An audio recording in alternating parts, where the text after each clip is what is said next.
பிலிப்பைன்ஸில் உருவான யாகி சூறாவளி சீனாவை தொடர்ந்து வியட்நாமை தாக்கியது. வடக்கு வியட்நாமின் குவாங்னின், ஹைடாங் மற்றும் ஹோபின் ஆகிய கடலோர மாகாணங்களை குறிவைத்து யாகி சூறாவளி வீசியது. மணிக்கு 149 கிலோமீட்டர் வேகத்தில் காற்று வீசி தலைநகர் ஹனோயில் யாகி சூறாவளி கரையை கடந்துவிட்டது. வியட்நாமில் இந்த ஆண்டு மிக பயங்கரமான புயலாக கருதப்படும் யாகி அந்த நாட்டை முழுவதுமாக உலுக்கியது. இந்நிலையில் அங்குள்ள மலைப்பாங்கான காவ்பாங் மாகாணத்தில் நிலச்சரிவு ஏற்பட்டது.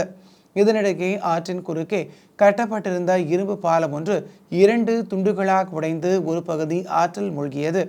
அப்போது அந்த பாலத்தில் சென்று கொண்டிருந்த பேருந்து ஒன்று ஆற்றில் விழுந்து வெள்ளத்தில் அடித்து செல்லப்பட்டது. இந்த பேருந்தில் பயணித்த 20 பேரும் ஆற்றில் மூழ்கி உயிரிழந்தனர்.